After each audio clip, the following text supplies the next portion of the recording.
Bonjour à tous, bienvenue dans la vidéo spéciale du jour sur ma chaîne. Aujourd'hui, je vous propose de découvrir l'histoire émouvante d'une légende de la musique qui a touché le cœur de millions de personnes à travers le monde, Salvatore Adamo. De ses jours difficiles en Sicile à sa gloire éclatante sur la scène internationale, son histoire témoigne de la puissance de la passion, de la volonté et de l'amour de l'art. Si vous aimez les histoires inspirantes, abonnez-vous à la chaîne et activez la cloche de notification pour ne manquer aucune vidéo. C'est parti! Salvatore Adamo, la voix d'or de chansons d'amour immortelles comme Tombe la neige ou Inch'Allah, a vécu une vie pleine de hauts et de bas, où la gloire s'est toujours mêlée aux ombres de la tristesse. À 81 ans, en 2025, Adamo s'est confié pour la première fois sur les difficultés qu'il a cachées pendant des décennies. Dans une rare interview, il a avoué la douloureuse vérité. Il était non seulement confronté à de graves problèmes de santé, mais aussi à des pressions mentales qui avaient silencieusement érodé son âme au fil des ans. C'était la première fois qu'il laissait le public voir Salvatore Adamo non seulement comme un symbole de romantisme, mais aussi comme une personne profondément blessée. Adamo a révélé que, dans les coulisses, les sourires et les mélodies émouvantes étaient des moments où il se sentait prisonnier de sa propre célébrité. Il pensait que la musique pouvait tout guérir, que ses chansons d'amour pouvaient apaiser même la douleur de son âme. Mais en réalité, il a dû lutter contre des crises mentales, des nuits blanches et des questions sans réponse sur le sens du succès. Il a admis qu'il lui arrivait de se sentir seul, même devant des milliers de personnes, de peur de décevoir les fans qui le considéraient comme un symbole de force et de romantisme en affichant sa vulnérabilité. L'une des vérités les plus tristes qu'Adamo a partagées était sa culpabilité de ne pas avoir passé plus de temps avec sa famille pendant les années les plus glorieuses de sa carrière. Les longues tournées, les nuits blanches en studio et la pression de maintenir sa célébrité lui donnaient parfois l'impression d'être un étranger chez lui. Il confiait qu'il y avait des moments où il se demandait s'il apportait vraiment du bonheur à ses proches ou s'il ne cherchait qu'à renforcer l'aura qu'il s'était construite.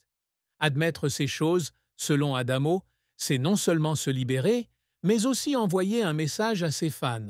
Même les personnes qui réussissent le mieux ont des moments de faiblesse, et les affronter est un acte de courage. Adamo a également confié avoir dû affronter la peur de la finitude de la vie, surtout en vieillissant. Il pensait pouvoir défier toutes les limites, que sa passion pour la musique l'aiderait à surmonter tous les défis. Mais face à des problèmes de santé et à des moments où il a dû interrompre sa carrière, il a commencé à réaliser qu'il n'était qu'un être humain, vulnérable comme tout le monde. Cette triste vérité, bien que difficile à accepter, l'a aidé à réévaluer la valeur de la vie, lui permettant d'apprécier davantage les moments passés en famille et les rêves qu'il chérissait encore. Le fait qu'Adamo se confie sur ses difficultés est non seulement un acte courageux, mais aussi une façon pour lui de tisser des liens plus profonds avec son public. Il souhaite que les gens comprennent que derrière chaque chanson d'amour se cache une personne avec des cicatrices, de la douleur et des rêves inassouvis. Il espère que son histoire encouragera d'autres personnes à affronter leurs propres difficultés, qu'il s'agisse de problèmes de santé, de stress mental ou de peurs profondes. Pour Adamo, admettre la douloureuse vérité n'est pas un échec, mais un pas vers une vie plus authentique et épanouissante. La santé de Salvatore Adamo a suscité une vive inquiétude ces dernières années, en proie à de graves problèmes qui l'ont inquiété, lui et ses fans. En 1984, à l'âge de 41 ans, Adamo a été victime d'une grave crise cardiaque, un événement qui a marqué un tournant dans sa vie. Cette crise a entraîné un pontage coronarien, le contraignant à interrompre temporairement toute activité musicale. Une idée à laquelle il n'avait jamais pensé auparavant.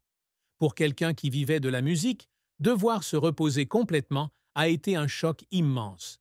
Il a un jour confié que, les jours où il était alité, il avait l'impression d'avoir perdu une partie de lui-même, car la musique était non seulement son métier, mais aussi son souffle. Après l'opération, Adamo s'est progressivement rétabli et est retourné sur scène, mais sa santé n'a jamais retrouvé son niveau initial. Les années suivantes, il a dû vivre avec prudence, surveillant son alimentation et réduisant l'intensité de son travail. Cependant, sa passion pour la musique et l'amour de son public l'ont soutenu. Il a continué à tourner en Europe, en Amérique latine et au Japon, où il était toujours accueilli comme une star. Mais chaque longue tournée était un défi pour son corps, surtout en vieillissant. Il racontait que certains soirs, après un concert, il se sentait si épuisé qu'il avait juste envie de s'allonger et de ne penser à rien d'autre. Mais son amour pour la musique l'a toujours motivé à continuer. En 2004, Adamo a dû faire face à un nouveau problème de santé. Lors d'un concert à Paris, il s'est soudainement senti mal et a été transporté d'urgence à l'hôpital. Les médecins ont diagnostiqué un léger accident vasculaire cérébral, signe évident que son corps ne pouvait pas supporter la pression d'un emploi du temps chargé. Cela l'a contraint à annuler une série de concerts, dont des concerts très attendus dans de grands festivals. Adamo a confié que l'annulation de ce concert avait été l'une des décisions les plus difficiles de sa carrière, car il ne voulait pas décevoir les fans qui l'attendaient avec impatience. Mais il a également compris que la santé était primordiale et qu'il devait écouter son corps. Ces dernières années, à l'aube de ses 80 ans, la santé d'Adamo est restée une préoccupation majeure. En 2023, il a dû annuler plusieurs concerts lors de sa tournée du 60e anniversaire en raison de problèmes de santé non divulgués. Certains rapports ont indiqué qu'il souffrait de douleurs thoraciques récurrentes et d'une fatigue intense, le forçant à réduire la fréquence de ses apparitions sur scène. Les médecins lui ont conseillé de se reposer davantage et d'éviter les activités intenses, mais Adamo, avec son esprit indomptable, a continué à composer et à se produire aussi longtemps que sa santé le lui a permis. Il a un jour déclaré qu'à chaque fois qu'il montait sur scène, même pour une courte représentation, il avait l'impression de renaître, comme si toute douleur et toute fatigue avaient disparu. Ces tristes diagnostics ont non seulement affecté Adamo physiquement, mais aussi profondément son moral. Il a confié qu'à chaque fois qu'il recevait les résultats de son bilan de santé, il ressentait une peur lancinante, non pas à cause de la mort, mais parce qu'il craignait de ne plus pouvoir continuer à se consacrer à la musique. Cependant, il a également trouvé de la force auprès de sa famille et de ses fans. Sa femme, Nicole, et ses enfants, Anthony, Amélie et Benjamin, étaient toujours à ses côtés, le soutenant dans les moments les plus difficiles. Adamo a déclaré que l'amour de sa famille et le soutien de son public l'avaient aidé à traverser les jours sombres, où il pensait ne plus jamais monter sur scène. Malgré un pronostic sombre, Adamo a conservé son optimisme et sa résilience. Il continue de travailler en studio, d'écrire de nouvelles chansons et a même sorti un album en 2023 avec des reprises françaises de chansons célèbres. Pour lui, la musique est non seulement un moyen de guérir le corps, mais aussi l'âme. Il a confié qu'à chaque fois qu'il écrit une nouvelle chanson, il a l'impression de réécrire un nouveau chapitre de sa vie, où toute la douleur peut se transformer en de belles mélodies. Salvatore Adamo est né le 1er novembre 1943 à Comiso, une petite ville de Sicile, en Italie, dans une famille ouvrière. Sa vie n'a pas été facile dès le début. Enfant, sa famille a émigré en Belgique à la recherche d'une vie meilleure, mais le voyage a été semé d'embûches. Ils se sont installés à Jemap, une région minière belge, où le père d'Adamo a travaillé dans les conditions difficiles des mines de charbon. La vie d'une famille d'immigrants dans les années 1940 et 1950 en Europe n'a pas été facile, et Adamo a rapidement été confronté à la discrimination et aux difficultés financières. Dès son plus jeune âge, Adamo a dû apprendre à s'adapter à un nouvel environnement où la langue, la culture et les coutumes lui étaient totalement étrangères. Il raconte qu'il y a eu des jours où il s'est senti perdu, comme s'il n'appartenait à aucun endroit. L'italien était sa langue maternelle, mais pour s'intégrer, il a dû apprendre le français et le flamand, ce qui représentait non seulement un défi linguistique, mais aussi un défi identitaire. Souvent taquiné par ses pairs à cause de son accent italien, ses premières années en Belgique furent un cheminement douloureux vers l'acceptation. Jeune homme, Adamo fut confronté à un autre défi majeur, la tuberculose. Adolescent, on lui diagnostiqua cette maladie, grave à l'époque, qui le força à quitter l'école et à passer des mois à l'hôpital. Ses journées alitées, habitées par la peur de la mort, laissèrent une profonde empreinte dans son âme. Mais c'est durant ces jours sombres qu'il trouva la musique comme échappatoire. Il commença à jouer de la guitare et composa ses premières chansons, transformant sa douleur et sa solitude en mélodies émouvantes. Pour Adamo, la musique n'était pas seulement un passe-temps, mais aussi un moyen d'affronter les difficultés de la vie. La carrière musicale d'Adamo ne fut pas de tout repos. À ses débuts, il dut faire face à une concurrence féroce dans l'industrie musicale des années 60. Ses premiers concerts eurent souvent lieu dans de petits cafés ou lors de concours de musique locaux où il dut se battre pour attirer l'attention. Il lui arriva d'être rejeté par les maisons de disques, qui estimaient que sa voix manquait de puissance ou que son style ne convenait pas au goût de l'époque. Mais Adamo ne baissa pas les bras. Il continua à composer et à se produire sur scène, convaincu que ses chansons, aussi simples soient-elles, toucheraient le cœur du public. Un autre grand défi dans la vie d'Adamo fut la pression de la célébrité lorsqu'il devint une star internationale. Après le succès de Tombe la neige en 1963, Adamo devint rapidement un phénomène, avec des millions de disques vendus dans le monde entier. Mais la célébrité s'accompagnait aussi d'une pression constante. Il devait constamment écrire, jouer et répondre aux attentes de son public, tout en s'efforçant de préserver l'authenticité de sa musique. Il confia un jour avoir parfois l'impression d'être pris dans un cercle vicieux où il n'avait plus de temps à consacrer à sa vie personnelle. De plus, Adamo rencontrait des difficultés à concilier carrière et vie personnelle. De longues tournées, d'Europe en Asie, le tenaient souvent éloigné de sa famille. Il a confié qu'il y avait des moments où il ne pouvait parler à ses enfants qu'au téléphone, et que ces moments le tourmentaient. Bien qu'il fût un artiste, aimé par des millions de personnes, Adamo se demandait souvent s'il était un bon père et un bon mari.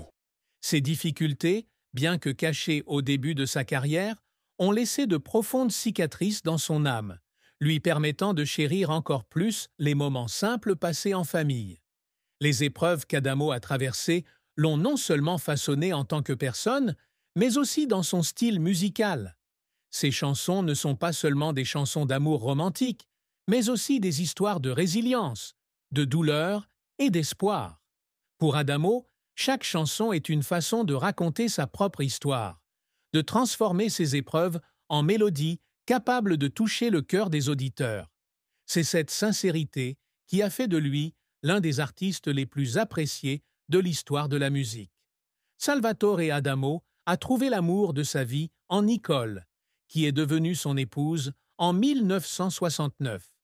Leur mariage a été un voyage de plus de 5 décennies, jalonné de moments précieux, mais aussi de défis et d'obsessions. Nicole était non seulement la compagne d'Adamo, mais aussi sa compagne, celle qu'il a toujours soutenue dans les moments les plus difficiles de sa carrière et de sa vie. Ils ont eu 3 enfants ensemble, Anthony, Amélie et Benjamin, et cette famille est devenue pour Adamo sa plus grande source de motivation pour surmonter les épreuves. Cependant, le mariage d'Adamo et Nicole n'a pas toujours été simple. L'une de leurs plus grandes obsessions était la distance due à l'emploi du temps chargé d'Adamo. Des tournées d'1 mois, de l'Europe au Japon, l'éloignaient souvent de chez lui. Nicole, malgré son soutien constant à la carrière de son mari, se sent parfois seule pour élever les enfants et subvenir aux besoins de la famille. Adamo a un jour confié qu'il lui arrivait, à son retour après une longue tournée, de réaliser que ses enfants avaient grandi sans lui. Ces moments le tourmentaient, comme s'il avait troqué sa famille pour sa passion. Une autre obsession du mariage d'Adamo est la pression de la célébrité. Star internationale, Adamo doit constamment faire face à l'attention du public et des médias, ce qui affecte parfois la vie privée de la famille. Nicole, femme réservée, se sent souvent mal à l'aise lorsque sa vie de famille est scrutée par la presse. Des rumeurs infondées sur la vie privée d'Adamo ont parfois circulé, soumettant Nicole à des doutes et une pression inutile. Bien qu'Adamo ait toujours été fidèle à sa femme, ces tempêtes ont laissé des fissures dans leur relation, qu'ils doivent tous deux surmonter avec acharnement. Adamo a également avoué avoir craint de ne pas être à la hauteur pour Nicole et leurs enfants. Il craignait que sa carrière, tout en lui apportant gloire et fortune, ne l'empêche de consacrer suffisamment de temps à fonder une famille. Il se demandait parfois si Nicole serait vraiment heureuse avec un mari souvent absent de la maison, un père absent des moments importants de la vie de ses enfants. Ces pensées obsédantes, bien que jamais évoquées publiquement, ont poussé Adamo à se demander à plusieurs reprises comment concilier son amour pour sa famille et sa passion pour la musique. Cependant, c'est l'amour profond qui unissait Adamo et Nicole qui les a aidés à surmonter ces difficultés. Nicole était non seulement son épouse, mais aussi sa confidente, toujours à l'écoute et à partager avec Adamo les moments les plus stressants. Il a raconté un jour que certains soirs, à son retour de concert, Nicole s'asseyait à ses côtés pour l'écouter parler de ses peurs et de ses rêves. Ces moments, bien que simples, sont devenus une source de force pour Adamo. Nicole l'a également encouragé à continuer à composer, même lorsque sa santé était fragile, car elle comprenait que la musique était indissociable de lui. Adamo et Nicole ont fondé une famille chaleureuse où leurs enfants ont grandi avec l'amour et le soutien de leurs deux parents. Anthony, Amélie et Benjamin ont tous hérité des qualités de leurs parents: créativité, patience et amour des arts. Adamo a confié un jour que voir ses enfants grandir était sa plus grande fierté, mais aussi un rappel de la nécessité de passer plus de temps avec sa famille, ce qu'il n'avait pas pu faire au début de sa carrière. Le mariage d'Adamo et Nicole, bien qu'imparfait, témoigne de la puissance de l'amour, de la compréhension et du pardon, qui les ont aidés à surmonter leur traumatisme et à fonder une famille durable. Salvatore Adamo est l'un des artistes les plus célèbres de l'histoire de la musique française et internationale, avec une carrière de plus de 6 décennies et des millions de disques vendus à travers le monde. Son plus grand succès date de 1963 avec « Tombe la neige », une chanson d'amour romantique devenue une icône de la chanson française. La chanson a non seulement dominé les charts en Europe, mais a également conquis le public au Japon, en Amérique latine et au Moyen-Orient. Avec sa mélodie douce et ses paroles émouvantes, Tombe la neige a propulsé Adamo sur le devant de la scène internationale, le transformant en star internationale à seulement 20 ans. Au cours de sa carrière, Adamo a sorti plus de 30 albums et des centaines de chansons, dont beaucoup sont devenus des classiques. Des chansons comme Inch'Allah, La Note et C'est ma vie témoignent non seulement de son talent d'auteur-compositeur, mais aussi de sa capacité à toucher le public à travers des histoires simples et profondes. Il est connu pour son style musical romantique, qui allie la sophistication de la pop française aux influences de la musique folklorique italienne. Sa capacité à chanter en plusieurs langues, dont le français, l'italien, l'espagnol, l'allemand et le japonais, a permis à Adamo de conquérir des publics du monde entier, de Paris à Tokyo. Adamo a également remporté de nombreux prix prestigieux au cours de sa carrière. Il a reçu de nombreux disques d'or et de platine, ainsi que des prix décernés par des associations musicales, en France, en Belgique et en Italie. Il a été nommé Chevalier des Arts et des Lettres de France, témoignage de son dévouement à la culture et aux arts. De plus, Adamo est apprécié pour sa proximité avec son public. Il donne régulièrement des concerts intimes où il partage des anecdotes sur sa vie et sa carrière, créant ainsi un lien privilégié avec ses fans. Après une brève retraite dans les années 1980 pour raison de santé, Adamo revient avec une série de nouveaux albums, comprenant des reprises de chansons célèbres et de nouvelles compositions à la forte touche personnelle. L'album Zanzibar, sorti en 2003, et l'album du 60e anniversaire en 2023 témoignent de sa longévité musicale. Malgré sa santé déclinante, Adamo continue de se produire sur scène, offrant des concerts émouvants où il raconte son histoire à travers des mélodies intemporelles. Outre la musique, Adamo a également laissé son empreinte dans des actions caritatives. Il participe régulièrement à des collectes de fonds pour des organisations venant en aide aux enfants et aux immigrants, avec lesquels il ressent une profonde affinité du fait de ses propres expériences. Il a également écrit de nombreuses chansons porteuses de messages de paix et d'unité, comme Inch'Allah, une chanson qui appelle à la compréhension entre les peuples. Pour Adamo, la musique n'est pas seulement un art, c'est aussi un moyen de transmettre des valeurs humaines, de rapprocher les gens au-delà des frontières linguistiques et culturelles. Les accomplissements d'Adamo ne se limitent pas aux chiffres ou aux récompenses, mais aussi à la façon dont il a touché le cœur de millions de personnes. Ses chansons, bien qu'écrites il y a des décennies, continuent d'être appréciées et chantées par les jeunes générations. Il est la preuve qu'un véritable artiste peut transcender le temps, laissant un héritage non seulement musical, mais aussi dans le cœur de ses fans. Adamo n'est pas seulement un chanteur, mais un conteur, une inspiration et une icône de résilience et de compassion. Outre ses problèmes de santé et les pressions de sa carrière, Salvatore Adamo a également dû faire face à de profonds défis psychologiques, des moments où il se sentait seul, même au milieu d'une foule. Il a partagé cette célébrité qui, si elle lui a apporté amour et succès, s'accompagnait également d'un sentiment d'isolement indescriptible. Artiste immigré, Adamo a toujours eu le sentiment de ne pas appartenir à un endroit. Bien qu'il fût aimé en Belgique, en France et dans de nombreux autres pays, il se demandait souvent s'il était véritablement accepté au sein de la communauté ou s'il n'était aimé que pour ses chansons. Au début de sa carrière, Adamo doutait souvent de lui-même. Il craignait que son public ne l'oublie rapidement, que ses chansons ne soient plus appréciées. Cette peur le poussait à travailler sans relâche, composant et interprétant avec une intensité quasi obsessionnelle. Il lui arrivait parfois d'avoir l'impression de courir contre le temps, de tenter de prouver sa valeur non seulement à son public, mais aussi à lui-même. Ces pressions, bien que discrètes, le conduisaient souvent à un état d'épuisement mental, où il avait l'impression de se perdre dans le tourbillon de la célébrité. Adamo a également connu d'autres épreuves personnelles, comme la perte d'être cher. Il a un jour évoqué la douleur de la perte de son père, qui a consenti de nombreux sacrifices pour faire venir sa famille en Belgique et lui permettre de réaliser son rêve. La disparition de son père a été un choc profond pour Adamo, le poussant à se poser de profondes questions sur le sens de la vie et sa responsabilité envers sa famille. Il a écrit de nombreuses chansons en mémoire de son père, mais ces mélodies étaient aussi pour lui un moyen d'affronter la douleur et de trouver du réconfort. Un autre défi mental pour Adamo était de préserver l'authenticité de sa musique.